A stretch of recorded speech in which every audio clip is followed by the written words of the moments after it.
अस्सलाम वालेकुम, आप देखें मेरा ऑफिशियल यूट्यूब चैनल। मैं हूँ यशवीन जमाल। आज के इस व्लॉग में कुछ बात करते हैं। एक तो बड़ी एक अहम समाअत के किसी भी इंसान को क्या लाइफ टाइम डिस्क्वालीफाई किया जा सकता है या नहीं किया जा सकता है इलेक्शन कंटेस्ट करने से। इस मामले को लेकर सुप्रीम कोर्ट की समाअत थी और समाअत इस हवाले से थी कि जो सुप्रीम कोर्ट का अपना फैसला है क्या वो प्रिवेल करेगा या फिर जो इलेक्शन एक्ट 2017 में तरमीम की गई थी 2023 की पार्लियामान की तरफ से कि 5 साल से ज़्यादा मुद्दत नहीं हो सकती, वो स्टैंड करेगा। कुछ इस पर बात करेंगे। एट द सेम टाइम बात करेंगे पाकिस्तान मुस्लिम लीग नवाज के अंदर इलेक्शंस की लोग तैयारियां कर रहे हैं और वो एक जमात इस वक्त ऐसी दिखाई दे रही है जिसके अंदर टिकट्स की तकसीम का मसला जो है वो अभी तक हम देख रहे हैं कि फंसा हुआ है और उसको लेकर काफ़ी बड़े बड़े नाम ऐसे भी जमात के सामने आ रहे हैं जो कि लग रहा है कि वो इस मसले की वजह से शायद जमात से अलहदगी इख्तियार कर सकते हैं या जमात के मुखालफिन में भी शामिल हो सकते हैं। तो ये दो इशूज़ हैं जिन पर बात करेंगे। जो आज का दिन का सबसे पहला इशू आर्टिकल 62(1)(f) के तहत जो नाअहली का मामला है, क्या वो ताहयात हो सकती है या नहीं हो सकती। नवाज शरीफ साहब का जो पैनमा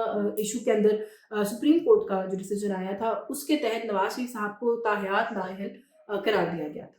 अब इसकी ज़ाहिर एक तो डिबेट है कि क्या ताहयात नाअहली जो है वो मुमकिनात में से या वो होनी चाहिए एक ऑप्शन या नहीं होनी चाहिए, क्योंकि एक राय ऑफ कोर्स इसके ऊपर ये एग्जिस्ट करती है कि ये जो बुनियादी इंसानी हुकूक हैं ये उनके खिलाफ है कि आप किसी को इंतखाबी अमल से या इलेक्टोरल जो प्रोसेस है उससे बाहर रखें। तो बल्कि कुछ कानूनदान ऐसे हैं जिनका ताल्लुक दूसरी मुखालिफ जमातों से है, नून लीग से नहीं है, उनकी भी इसके ऊपर मैंने राय पढ़ी और देखी और सुनी है, कुछ से बात करने का मौका मिला है। जैसे कि सेनेटर कामरान मुर्तज़ा साहब बड़ी अच्छी बैलेंस्ड बात बताते हैं when it comes to law. उनका भी इसके ऊपर बड़ा क्लियर मौक़िफ़ था इस सारे मामले को लेकर के ताहयात नाअहली का कॉन्सेप्ट दुनिया भर में कहीं नहीं होता। अगर कहीं पर कोई ऐसी सिचुएशन हो जहाँ पे किसी सियासतदान को इलेक्टोरल इंतखाबी अमल से बाहर भी किया जाए, नाअहल भी किया जाए, तो उसकी कोई मुद्दत डिफाइन की जाती है, ये नहीं होता। अच्छा, नाअहली का कॉन्सेप्ट हमारा आइन जो है वो ज़ाहिर है उसके अंदर ये गुंजाइश है कि आप किसी को नाअहल कर सकते हैं, हमारे कानून में गुंजाइश है, लेकिन टाइम मैक्सिमम टाइम बार या लिमिट जो है वो इससे पहले कभी सेट ही नहीं की गई कि उसके ऊपर रख के चीज़ को देखा जाता है या बात की जाती है या कोई चैलेंज करने का ग्राउंड होता।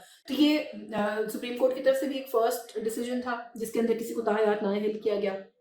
इससे पहले ऐसी कोई नवीद भी नहीं है कि किसी को लाइफ टाइम डिस्क्वालीफाई किया गया और 5 साल की नाअहली हमने सुनी है, लेकिन वो भी कोई कानून के अंदर दर्ज स्टैंडर्ड नहीं है। वो प्रोगेटिव के तौर पर जो आला अदलिया या कोर्ट्स हैं उनकी तरफ से लोगों को ग्रांट की जाती रही है। तो अब इसका शायद कोई पैमाना जो है वो तय करने का वक्त है और ज़रूरत है। ये एक बहस है जो कि ऑन गोइंग है। आज जो जितनी भी समाअत हुई है उस समाअत के अंदर एक दो तीन बातें तो ये कि एक तो जो रिमार्क्स आए उसमें एक बात ये कही गई कि कोई भी शख्स क्या सादिक और अमीन, ये क्या नबी करीम सल्लल्लाहु अलैहि वसल्लम की ज़ात के अलावा क्या कोई और शख्स ये क्लेम कर सकता है हम जो जो एक आम अदना इंसान है, हम तो उनकी पाँव की खाक के बराबर भी नहीं है। तो फिर वो जो दो ऐसे अल्काबात जो कि उनकी ज़ात से मुंसलिक किए जाते हैं उनको क्या किसी और पर अप्लाई किया जा सकता है? बिकॉज़ जो ऑनरेबल चीफ जस्टिस है उनकी तरफ से भी ये नुक्ता उठाया गया और कहा गया कि हम कि मतलब ये तो मुमकिन नहीं है। ये एक ऐसा टेस्ट है कि उसके ऊपर क्या किसी इंसान को डाला भी जा सकता है इन द फर्स्ट प्लेस कि नहीं?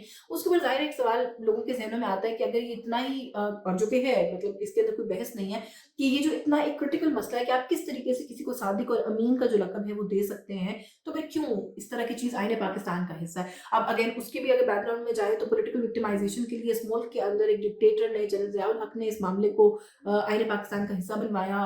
उस वक़्त के उलमा की भी कोई राय इसके अंदर अपैरेंटली शामिल की गई। और ज़ाहिर है जो मकसद था वो यही था कि इसको अपने सियासी मुखालफिन के खिलाफ जो है वो इस्तेमाल करना है। एक राय ये भी पाई जाती है उनके बारे में कि अगर वो आज भी हयात होते तो हो सकता है आज भी इस मुल्क पर हुक्मरानी कर रहे होते, क्योंकि वो उस माइंडसेट के साथ इक़्तिदार पर काबिज़ हुए थे। लेकिन उनको जो है वो ज़िंदगी ने मोहलत नहीं दी कि वो ये कर सकते। तो ये कुछ टूल्स थे जो उन्होंने बनाए थे लोगों को सियासी मैदान के अंदर चित करने के लिए, and this was one of them. अब क्यों सक्सेसिव पार्लियामेंट्स ने उसके बाद इनको रिविजिट नहीं किया? फिर एक सवाल ये ज़हन में आता है कि अगर एक आमिर ले आया था तो आइन के अंदर तरमीम करना या तरामीम करना कोई एलियन कॉन्सेप्ट नहीं है, बल्कि 18वीं तरमीम के अंदर तो मैं समझती हूँ कि एंडोर्स किया गया इस पूरे मामले को कि हाँ जी ये बिल्कुल ठीक और ये इसी यही पैरामीटर है, इसी के ऊपर जज होना चाहिए। तो फिर उसकी भी अगर आप मेरे ख्याल है थोड़ा सा उसकी हिस्ट्री के अंदर जाएँ और थोड़ा सा मामला को स्टडी करें तो आपको समझ में आएगा कि सियासतदान भी इस मुल्क के अंदर फिर इसको बाद में एक टूल के तौर पर इस्तेमाल करते रहे अपने सियासी मुखालफिन को ज़ेर करने के लिए कि एक चीज़ है आईन पाकिस्तान का कवर है, आप उसको इस्तेमाल करें और लोगों के ऊपर लेबल्स और टैग्स लगाएं। किसी सियासतदान को इस मुल्क में सादिक और अमीन कहा भी गया आला अदलिया की तरफ से। अगेन सवाल वही आता है कि मैं कोई पॉलिटिकल कमेंट पास नहीं कर रही और जजमेंट पास नहीं कर रही कि वो नहीं है सच्चे, वो झूठे हैं, व्हाटएवर, बट क्या ये इतने भारी दो जो वो हैं टाइटल्स हैं, वो आप क्या किसी भी इंसान के साथ लगा सकते हैं? सो ये तो एक बहस है, लेकिन इस पूरी डिबेट के अंदर एक सवाल जो जस्टिस मंसूर अली शाह की तरफ से उठाया गया कि कत्ल कर दें अगर आप, तब भी उसकी एक मखसूस सज़ा है, या चोरी कर ले तो सज़ा है, वो सज़ा काट के अगर आप बाहर आ जाते हैं तो आप इलेक्शन लड़ सकते हैं। लेकिन ये क्या हुआ कि झूठ बोल दिया तो आप इलेक्शन नहीं लड़ सकते, बात समझ नहीं आई। तो I really do want to say कि झूठ जो है वो किसी भी माशरे में सबसे बड़ी जड़ जो है वो समझी जाती है खराबी की इन द फर्स्ट प्लेस। और ये मैं नहीं कह रही, हमारे मज़हब की अगर आप तालीमात को उठा के देखें तो उनके अंदर ये बात बड़े वाज़ेह तौर पर कही गई है कि झूठ एक ऐसी चीज़ है जहाँ से स्टेम करती हैं माशरे के अंदर खराबियाँ और बुराइयाँ। तो ये अंडरमाइन करना कि खाली झूठ के ऊपर, आई डोंट थिंक ये एक अप्रोप्रिएट बात है। अच्छा, सारे मसले से जुड़ा एक बड़ा जो एक केस इन पॉइंट है वो नवाज शरीफ साहब का केस है, और ज़ाहिर है इस मामले को हाइप भी ज़्यादा इसीलिए दी जा रही है या मिल रही है। अब समाअत का आगाज़ अभी हुआ है, सुप्रीम कोर्ट अभी सुन रही है, मज़ीद इसको भी 4 तारीख को सुना जाएगा। अभी फ़िलहाल तो समाअत मुलतवी हो गई है 1 दिन के लिए, लेकिन वो ना ताहयात नाअहल नवाज़ शरीफ जो कि ताहयात नाअहल हुए थे, उन्होंने पेपर्स भी जमा करा दिए नॉमिनेशन की, उनकी स्क्रूटनी भी हो गई, उन्होंने उसको क्लियर भी कर लिया, एक्सेप्ट भी हो गए पेपर्स। कैसे हुआ? ये एक सवाल है जो लोगों के ज़हनों में है। और फिर कागज़ात नामज़दगी जमा होने के अमल को चैलेंज किया गया, तो जो लाहौर हाई कोर्ट के रजिस्ट्रार हैं उन्होंने एतराज़ लगा के जो दरख्वास्त है उसको वापस कर दिया है, जो दरख्वास्त गुजार थे उनको। तो यानी कि जो एतराज़ है उसको भी एंटरटेन नहीं किया गया। और ये कैसे फिर जब हम या कोई भी ये तनकीद करता है कि सिस्टम इस वक्त नवाज शरीफ को फेवर कर रहा है, तो मेरा ख्याल है कि फिर क्या जस्टिफिकेशन है आउट ऑफ इट। अच्छा, क्योंकि अब हम मियाँ साहब की बात कर रहे हैं, उनकी जमात के अंदर जहाँ पर मैं मुसलसल अपने व्लॉग्स में भी कह रही हूँ, अपने प्रोग्राम्स में भी कह रही हूँ कि नवाज शरीफ साहब की वो जो ग्रैंड एंट्री जिसकी तवक्को करी थी पाकिस्तान मुस्लिम लीग नवाज, वो तो मुझे लगता है हुई नहीं। हुई एंट्री चले ग्रैंड भी अगर हुई तो वो उसको सस्टेन नहीं कर पाए। जिसमें मुसलसल कह रही हूँ कि ड्राइंग रूम में बैठ के, एक मीटिंग रूम के अंदर, बोर्ड रूम के अंदर बैठ के जो वो मुसलसल मीटिंग्स पे मीटिंग्स कर रहे हैं। अच्छा, वो मीटिंग्स भी अब बेनतीजा साबित और बेअसर साबित होती जा रही है, क्योंकि टिकट्स को लेकर इस वक्त जो हंगामा है पाकिस्तान मुस्लिम लीग नवाज के अंदर, क्योंकि ज़ाहिर है जो कारकुन है, लॉयल वर्कर है पार्टी का, उसको ये शिकायत है कि वो लोग जो लॉयल्टी तब्दील करके आपके पास आए हैं जस्ट टू अवॉर्ड देम कि अपनी लॉयल्टी पिछली छोड़कर आए, आप हमारी लॉयल्टीज़ को, हमारी वफादारियों को अंडरमाइन नहीं कर सकते। अब उसके अंदर एक बहुत बड़ा मसला तलाल चौधरी साहब की टिकट का है। अब जो वज़ीर साहब हैं वहाँ पर, जो कि पाकिस्तान तहरीक इंसाफ से आए हैं, वो अगर उस इलाके की पॉलिटिकल डायनामिक को आप सोचें और समझें तो राजा रियाज साहब की गारंटी के ऊपर नून लीग आए कि जी हमें टिकट भी मिलेगा यहाँ पे, we will be welcomed in the party. अब the party is in a situation कि वो किस तरीके से वज़ीर साहब जो हैं उनको रिफ्यूज़ करें पार्टी टिकट, क्योंकि वो करते हैं तो उससे राजा रियाज साहब की नाराज़गी भी मोल लेना पड़ती है, और वज़ीर साहब भी अपने हल्के में क्लाउट रखते हैं, तो उस वोटर से भी हाथ धोना जो है वो पड़ सकता है। लेकिन अब मसला ये है कि वहाँ पर पार्टी लॉयलिस्ट वो है तलाल चौधरी साहब है। तलाल चौधरी साहब ने भी नाअहली भुगती है इलेक्शन के अमल से, और वो क्यों भुगती है? वो पार्टी के लिए भुगती है, नवाज शरीफ साहब के लिए भुगती है।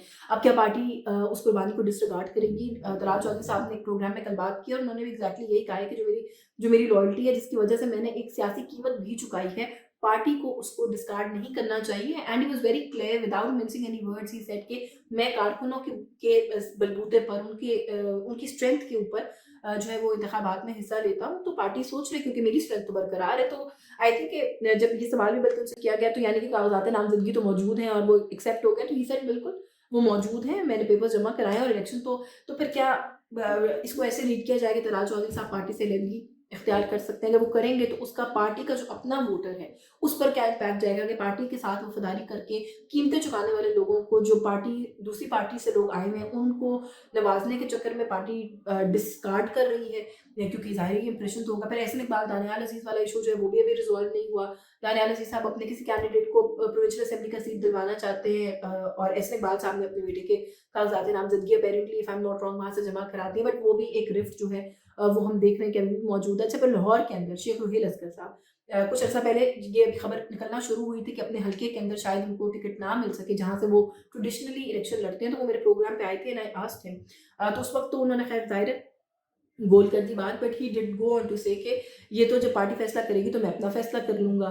और अपेरेंटली उन्होंने अभी जो मीटिंग हुई है मियाँ साहब के साथ, जो इनकी जो इस वक्त मीटिंग्स चल रही हैं, उसके अंदर भी ये बात बड़ी वजाहत के साथ कही है कि पार्टी अपना फैसला कर ले, उसके बाद मैं तो गिवन नहीं करूँगा, मैं फिर अपना फैसला करूँगा। तो अगेन शेख रुहील असगर लाहौर के अंदर नून लीग का एक फेस तो है, इसको तो आप इनकार नहीं कर सकते। तो फिर क्या सिचुएशन जो है वो डेवलप होगी। अच्छा, इसी तरह की कोई नाराज़गी का मामला अयाज सादिक साहब वाला भी चल रहा है। अयाज सादिक साहब ने भी एक चैनल पर रिपोर्ट हुआ था, आई डोंट नो कि किस हद तक एक्यूरेट है, कि उन्होंने कहा है जी कि मुझे ज़िद करके अपनी बात मनवाना आती है। अब उस हल्के के अंदर भी जो इसको प्रॉब्लम है उसको कैसे, सो ये वो इश्यूज़ हैं जो इस वक्त जिनका नून लीग को सामना करना पड़ रहा है एट अ स्टेज जब नून लीग जैसी जमात जो कि क्लेम कर रही है कि हम ना सिर्फ इस वक्त इक़्तिदार में आएंगे, हम 4th टाइम हमारा लीडर जो है प्राइम मिनिस्टर होगा, उनको इस वक्त इंतखाबी मैदान में कैंपेन करते होना चाहिए था, लेकिन वो इस वक्त इन लड़ाइयों में हमें फंसे हुए नजर आते हैं। तो नून लीग के लिए जो हालात हैं वो कुछ बहुत साजगार दिखाई नहीं दे रहे हैं। ऐसा लग रहा है कि वो जो उनको लगा था कि जो ग्राउंड भी उनके लिए सेट है वो भी उतना सेट नहीं है जितना वो सोच रहे थे।